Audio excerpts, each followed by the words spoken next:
Bismillahirrahmanirrahim. Assalamualaikum warahmatullahi wabarakatuh. Innal hamdalillah nahmaduhu wa nasta'inuhu wa nastaghfiruh wa na'udzu billahi min syururi anfusina wa min sayyiati a'malina may yahdihillahu fala mudhillalah wa may yudlil fala hadiyalah. Asyhadu an la ilaha illallah wahdahu la syarikalah wa asyhadu anna Muhammadan abduhu wa rasuluh la nabiyya ba'dah. Allahumma salli ala Muhammad wa ali Muhammad waj'al lana min umurina faraja wa makhraja warzuqna min haitsu nahtasib wa min haitsu la nahtasib. Qala Allah Ta'ala fil Qur'anil Karim, a'udzu billahis samiil alim minasy rajim. Bismillahirrahmanirrahim. Wal takum minkum ummatun yad'una ilal khair wa ya'muruna bil ma'ruf wa yanhauna 'anil munkar wa ulaika humul muflihun. Sadaqallahul azim. Syukur alhamdulillah, kita panjatkan puji dan syukur hanya untuk Allah Subhanahu wa taala yang senantiasa membimbing kita semuanya dari kekafiran kepada ketaatan, yang senantiasa mengarahkan perjalanan hidup kita sehingga perjalanan hidup kita semakin terarah, perjalanan hidup kita penuh dengan makna, perjalanan hidup kita penuh dengan nilai-nilai ibadah. Salawat salam tidak lupa kita sampaikan kepada Nabi kita semua, Nabi akhir zaman, Rasulullah Muhammad sallallahu alaihi wasallam, kepada keluarganya, para sahabatnya, para tabi'in, tabi'ut tabi'in, juga kepada seluruh umat hingga akhir zaman. Sahabat-sahabat semuanya, pemirsa yang dimuliakan oleh Allah Subhanahu wa taala, alhamdulillah saya bisa silaturahim kembali di program dakwah virtual atau dakwah media, dan pada kesempatan ini saya akan melanjutkan pembahasan masih sekitar fikih dakwah. Fikih dakwah atau bagaimana kita memahami dakwah secara integral, bagaimana kita memahami persoalan-persoalan dakwah atau strategi dakwah di dalam menerjemahkan nilai-nilai Islam, di dalam menerjemahkan nilai-nilai Al-Quran di dalam kehidupan sehari-hari, sehingga pesan-pesan dakwah yang kita sampaikan kepada umat bisa diterima dengan sebaik-baiknya. Dan sore kali ini kita akan melanjutkan masih sekitar objek dakwah ya. Disampaikan sebelumnya berbicara objek dakwah, objeknya itu adalah manusia, bukan malaikat atau bukan iblis, bukan setan, tetapi objek yang didakwahi itu adalah manusia.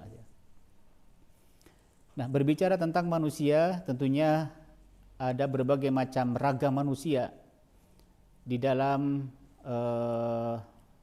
kehidupan sehari-hari, dan terutama ini menjadi referensi atau catatan bagi para mubaligh, para aktivis dakwah, orang-orang yang mendedikasikan dirinya kepada dakwah di masyarakat atau jenis-jenis manusia, ragam-ragam manusia. Ada manusia yang mukmin, ada orang-orang yang ragu atau mutaraddadun, ada orang-orang yang mencari keuntungan atau manusia yang mencari keuntungan. Kemudian ada juga orang yang berprasangka buruk. Sebelumnya disampaikan bahwa orang-orang mukmin atau orang-orang yang beriman itu adalah orang-orang yang meyakini kebenaran dakwah. Jadi indikasi atau ciri dari orang yang beriman adalah orang-orang yang meyakini kebenaran dakwah. Mereka yakin bahwa dakwah itu adalah benar. Yang kedua, indikasi dari orang-orang beriman atau orang-orang mukmin ini adalah percaya kepada dakwah. Dia percaya bahwa dakwah itu merupakan warisan terbesar daripada Nabi. Karena para nabi sebelumnya mereka mewariskan bahwa dakwah ini harus dilanjutkan. dakwah ini harus dilanjutkan, karena selama ada dakwah maka akan terjadi keseimbangan di sela-sela adanya kemungkaran, maka disitulah ada dakwah untuk mengantisipasi kemungkaran yang terjadi. Dan di sisi lain, dengan adanya dakwah adalah bagaimana dengan aktivitas dakwah itu bisa mengembalikan fitrah manusia, yang sebenarnya, memperkenalkan kepada Tuhannya yang sebenarnya, memperkenalkan kepada Robnya yang sebenarnya. Dan itu bisa dilakukan dengan, karena dakwah sendiri adalah manusia kepada jalan Allah dengan hikmah dan pelajaran yang baik. Kemudian sedikit mereview tentang yang kedua, ragam manusia yang kedua adalah mutaroddadun, artinya yang masih ragu. Jadi orang-orang yang belum mengetahui secara jelas hakikat kebenaran. Ini ada di wilayah orang-orang yang masih ragu. Jadi dari sekian manusia ada tipe-tipe manusia, ada kelompok-kelompok manusia yang masih meragukan hakikat dari sebuah kebenaran. Jadi mereka adalah orang. Kemudian selanjutnya adalah kelompok ini adalah kelompok yang bimbang dan ragu ya. Sementara kebimbangan dan keraguan ini harus diantisipasi ya. Jadi kebimbangan dan keraguan ini yang ada pada manusia itu harus. Kemudian kelompok yang ketiga atau ragam manusia yang ketiga adalah manusia yang mencari keuntungan. Jadi kelompok yang tidak memberikan dukungan kepada dakwah sebelum mereka mengetahui keuntungan. Jadi baru mereka itu akan mengakui kebenaran dakwah jika mereka hitung-hitungan. Jadi apa yang saya dapatkan dari, jadi apakah dapat mobil, apakah dapat pekerjaan, apakah dapat subsidi tiap bulan, bantuan dan sebagainya. Jadi kelompok-kelompok ini bagian dari kelompok manusia yang mencari keuntungan. Ini bagian dari ragam manusia, dan ini menjadi satu catatan bagi para aktivis dakwah bahwa salah satu karakter manusia adalah ada sekelompok manusia yang mencari keuntungan. Kemudian selanjutnya adalah mutahamilun, artinya prasangka buruk. Jadi yang dimaksud dengan orang-orang yang berprasangka buruk ini adalah orang-orang yang selalu berprasangka buruk kepada dakwah. Jadi kepada aktivitas dakwah dan juga kepada para dai. Tidak sedikit Rasulullah SAW mendapatkan tuduhan-tuduhan di antara orang-orang kafir Quraisy, ada yang berprasangka buruk kepada Rasulullah SAW. Jadi Nabi disebut tukang sihir, kemudian Al-Quran adalah syair-syair yang dibuat oleh Muhammad. Itu kan bagian dari prasangka buruk yang dilontarkan, yang dituduhkan oleh orang-orang kafir Quraisy ketika itu. Kemudian ciri dari kelompok yang berprasangka buruk adalah yang kedua, hatinya selalu diliputi dengan keraguan. Jadi keraguan itu masih tetap ada kepada orang-orang yang berprasangka buruk, bersuuzon, berprasangka buruk kepada yang lain. Mereka indikasi yang lain, mereka tidak, artinya tidak berbicara pembicaraan yang sinis gitu ya.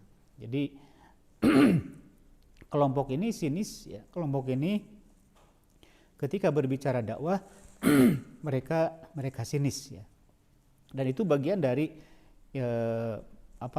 kelompok-kelompok ini bagian dari masalah-masalah dakwah, bagian dari kodoya dakwah seperti itu. Baik, kita coba masuk ke materi yang baru, atau kita melanjutkan dari objek dakwah adalah manusia. Tadi digambarkan ada mukmin, ada orang yang ragu dan seterusnya. Lalu sekarang pertanyaannya, berdakwah itu tujuannya kepada siapa? Ini kan sebuah pertanyaan. Orang berdakwah tujuannya kepada siapa? Apakah kepada si A, apakah ke kelompok A, apakah ke kelompok B, atau ke kelompok yang lain? Ini bagian dari yang akan kita bahas gitu ya. Tujuannya kemana? Gitu ya. Apakah kepada ini itu dan lain sebagainya. Jemaah sekalian yang dimuliakan oleh Allah Subhanahu wa taala, ketika seseorang melakukan aktivitas dakwah, menyebarkan Islam, mensyiarkan Islam di dimanapun berada, gitu ya. Pertanyaannya, umat itu mau dibawa kemana, gitu ya. Jamaah itu mau dibawa kemana? Umat itu, manusia itu mau dibawa kemana? Apakah dibawa ke organisasi A? Apakah dibawa ke organisasi? Nah, ini yang menjadi yang harus diluruskan, gitu ya. Bahwa ada kalanya orang orientasi dakwahnya itu ada jadikan organisasi. Apakah itu salah? Tidak juga, gitu. Tapi yang bahwa seluruh nabi berdakwah itu adalah untuk memperkenalkan Robnya, memperkenalkan Robnya. Satu, ketika ada sebuah pertanyaan, kemana umat ini akan kita bawa? Jawaban pertama adalah bahwa orang yang berdakwah itu akan membawa manusia kepada Allah. Lain.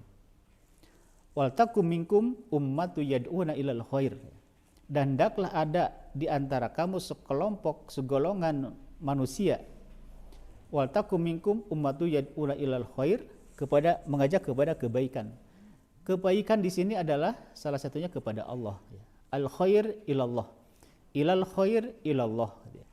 Jadi ini jelas ya, bahwa jelas. Apalagi diperkuat dengan wa ya'muruna bil ma'ruf. Al ma'ruf di sini adalah bit tauhid, bit tauhidullah ya. Jadi yang dimaksud dengan al ma'ruf di sini adalah Allah. Jadi ini sudah sekelompok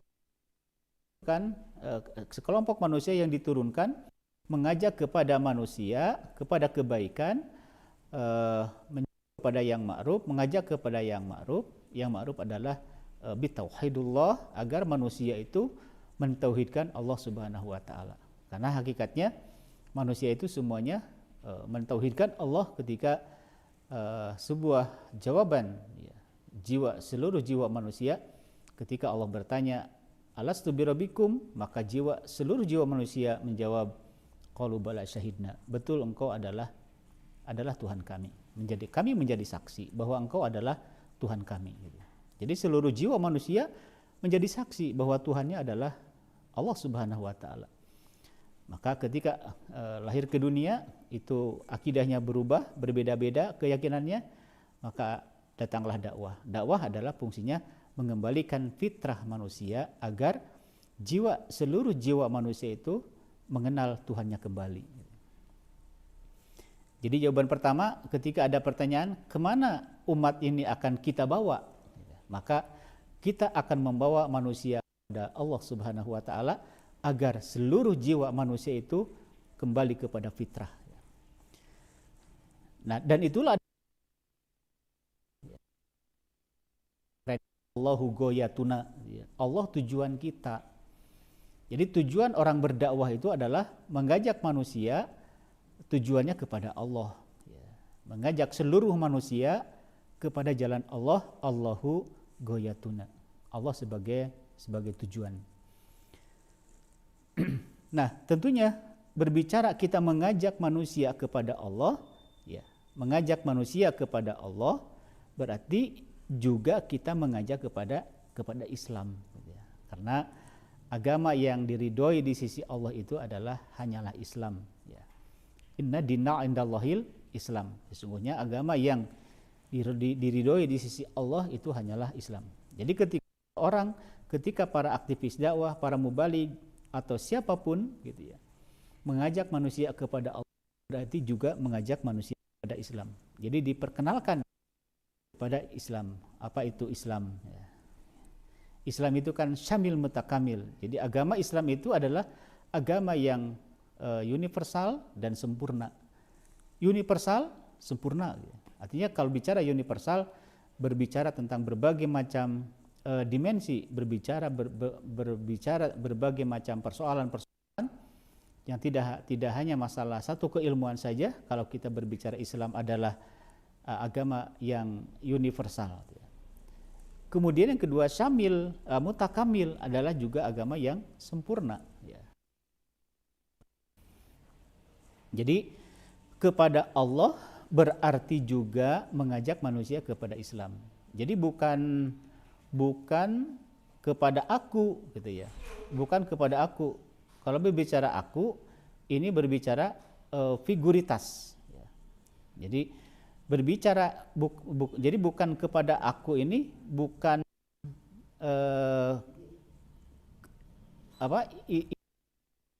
bukan kepada aku.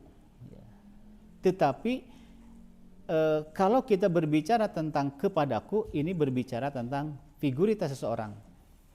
Nah, ini yang menjadi sebuah persoalan saat ini. Ada kalanya berdakwah secara figuritas.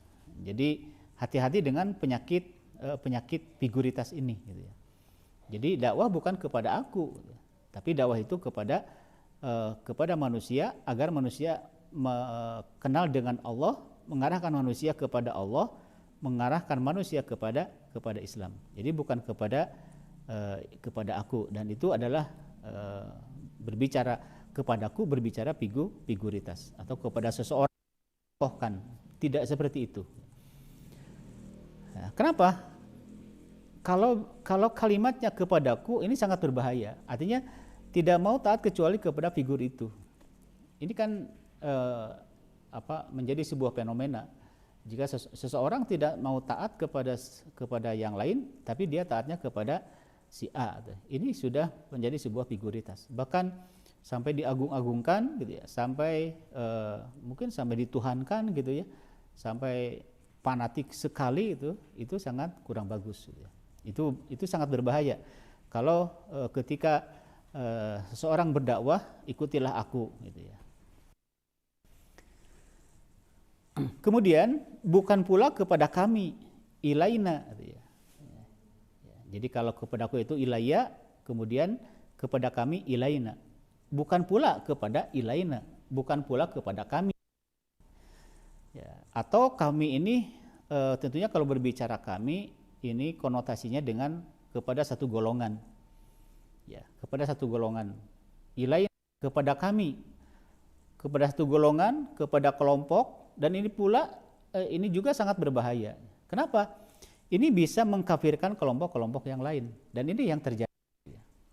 Ini yang terjadi. Ketika seseorang diarahkan kepada satu kelompok, bisa jadi kalau pemahamannya itu masih parsial, ini bisa mengkafirkan kelompok-kelompok yang lain.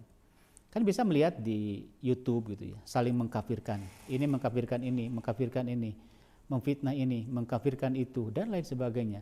Ini sangat berbahaya ketika orientasi di dalam dakwah itu adalah ilaina, ya, kepada kelompok, kepada golongan. Ya. Nah, oleh karena itu ketika kita berbicara dakwah bahwa digunakan manusia itu dibawa yaitu kepada Allah, kepada Islam, itulah yang dinamakan dengan dakwah. Jadi dakwah Rabbani itu adalah jelas bahwa dakwah itu adalah dakwah yang mengarah kepada Robnya, kepada Rob, bukan kepada ilah. Ya. Kalau ilah itu adalah bahan manusia, sementara Rob ini adalah Allah, di Rob. Makanya kalimat sebuah dialog manusia dengan Tuhannya, alastu birabbikum, bukan alastu ilahukum. Apakah aku ini Rob kalian, kata Allah. Kemudian mereka menjawab, qalu bala syahidna. Dakwah yang mengajak manusia kepada Allah, dakwah yang mengajak manusia dakwah kepada Allah sama dengan mengajak manusia kepada ya. Orang yang mengajak manusia kepada Allah, kepada Islam, itulah yang dinamakan dakwah Rabbani, gitu ya. Siapakah generasi Rabbani ini? Sahabat-sahabat semua, kita bisa melihat di dalam surah Al-Maidah ayat 54. Ya ayyuhalladzina amanu mayyartadda minkum an dinihi fasawfa ya'tillah biqaumin. Wahai orang-orang yang beriman, barang siapa yang murtad dari agamamu, fasawfa ya'tillah biqaumin, maka Allah akan mendatangkan sebuah kaum. Mufassirin sepakat bahwa yang dinamakan biqaumin adalah asyabab. Biqaumin adalah asyabab, generasi muda, biqaumin adalah generasi robbani. Jadi generasi robbani, biqaumin adalah generasi Qur'ani. Siapa generasi robbani ini? Pertama, yuhibbuhum wa yuhibbuna. Generasi robbani ini, dakwah yang robbani ini adalah sebuah aktivitas dakwah yang mereka mencintai Allah, Allah mencintai mereka. Yang kedua, adzillatin 'alal mu'minin. Saling mencintai, saling menyayangi sesama orang-orang yang beriman. A'izzatin 'alal kafirin, mereka memiliki prinsip keras terhadap ideologi kekafiran. Yang keempat, yang pertama yuhibbuhum wa yuhibbuna, yang kedua adzillatin 'alal mu'minin, yang ketiga a'izzatin 'alal kafirin, yang keempat yujahiduna fi sabilillah. Generasi robbani ini senantiasa berjihad di jalan Allah Subhanahu wa taala, berjihad dengan hartanya, berjihad dengan jiwanya, berjihad dengan kemampuannya, berjihad dengan ilmu pengetahuan, berjihad dengan apa yang dia miliki. Wala yakhafuna laumata laim. Generasi robbani ini apabila dicemooh mereka tidak takut terhadap cemoohan. Apabila mereka dicemooh, dimusuhi, diusir, mereka tidak takut terhadap semua itu. Karena memang mereka adalah sebuah generasi robbani. Baik. Kita coba melangkah ke selanjutnya adalah bahwa dakwah kepada Allah, dakwah kepada Islam, dakwah kepada Allah sama dengan mengajak manusia kepada Islam. Tentunya berbicara dakwah mengajak manusia kepada Allah, kepada jalan Allah, itu kan sama dengan dakwah kepada tauhid. Tadi disampaikan makna dari al-ma'ruf di dalam tafsir Ibnu Abbas. Al-ma'ruf di situ adalah bit tauhidullah. Jadi yang pertama bit tauhidullah. Artinya ketika seseorang berdakwah manusia kepada Allah, itu artinya agar seluruh manusia itu mentauhidkan Allah. Yang kedua, wa ittiba'i Muhammad sallallahu alaihi wasallam. Al-ma'ruf di situ adalah agar seluruh manusia itu mengikuti ajaran Rasulullah Muhammad sallallahu alaihi wasallam. Nah, lalu apa yang dimaksud dengan dakwah kepada tauhid, dakwah kepada Allah, dakwah kepada Islam? Perlu dipahami bersama bahwa dakwah para nabi dan rasul adalah dakwah tauhid. Artinya mengajak umatnya untuk mentauhidkan Allah. Ya qaumi ibudullaha min ilahin ghairuh. Wahai kaumku, sembahlah Tuhanmu. Sembahlah Allah, jangan sekali-kali menyembah Tuhan yang lain. Ini dakwah tauhid. Setiap umat para nabi itu mereka berdakwah untuk mentauhidkan Allah. Mengajak manusia kepada fitrah semula. Yang kedua, oleh karena itu seorang dai atau daiyah yang mesti berdakwah dengan ikhlas, bukan karena dorongan-dorongan yang lain. Jadi bukan motivasi yang lain. Oleh karena itu jadilah seorang yang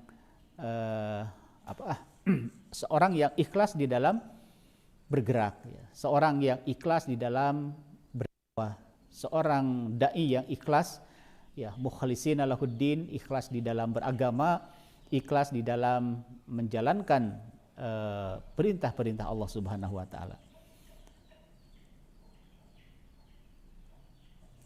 Jamaah sekalian yang dimuliakan oleh Allah Subhanahu wa taala, tentunya berbicara tentang dakwah kepada tauhid ada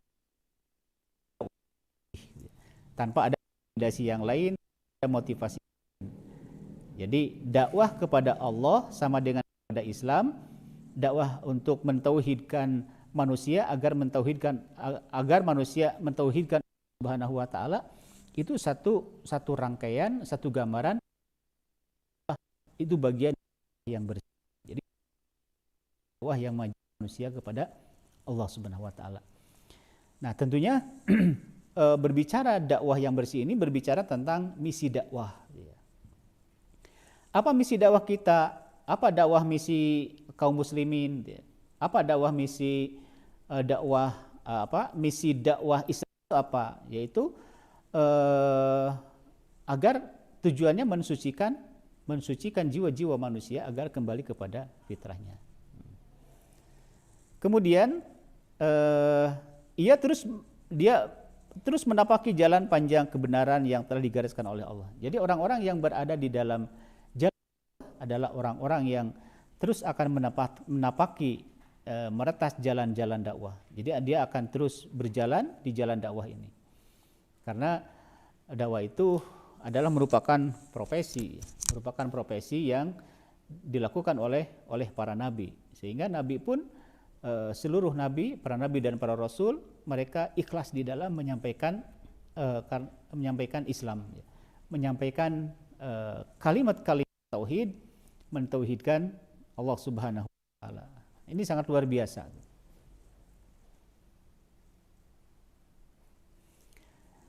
Nah, tentunya dakwah yang bersih itu tujuannya adalah untuk mendapatkan pahala dari Allah Subhanahu wa taala. Wa man ahsanu qawlan mimman da'a ilallah. Dan siapakah yang lebih baik perkataannya selain yang mengajak kepada jalan Allah, ya. Wa man ahsanu qawlan mimman da'a ilallah. Jadi sebaik-baik perkataan adalah dari lisannya keluar meluncur mengajak manusia agar mentauhidkan Allah Subhanahu wa taala. Dan itu adalah sebaik-baik perkataan, gitu ya. Walaupun dia seorang retoris, ya, seorang yang piawai komunikasi, tetapi kalau bukan mengajak kepada manusia, itu belum menjadi sebuah lebih baik, gitu ya. Jamaah sekalian yang dimuliakan oleh Allah Subhanahu wa taala, mungkin sementara seperti itu. Insya Allah nanti kita akan berbicara tentang bagaimana cara dakwah itu, gitu ya. Nah, ini kan menerjemahkan definisi dakwah, ya. Caranya dakwatun nas ilallah bil hikmah. Nah, nanti cara dakwah itu adalah dengan hikmah, ya. Dengan nasihat yang baik dan dialog yang terbaik. Wajadilhum billati hiya ahsan. Bermujadalah, berdiskusi dengan cara yang baik. Itu kan bagian dari cara. Jadi metode dakwahnya, ya. Cara dakwah itu seperti itu. Jadi tidak ada istilah paksaan, tidak menyalahkan, ya, dakwah itu, tetapi itu ada nilai-nilai hikmahnya, kemudian ada pelajaran-pelajaran, nasihat-nasihat yang baik. Insya Allah berbicara tentang metode dakwah nanti akan kita lanjutkan hari Ahad yang akan datang. Shadaqallahul azim, taqabbalallahu minna wa minkum. Assalamualaikum warahmatullahi wabarakatuh.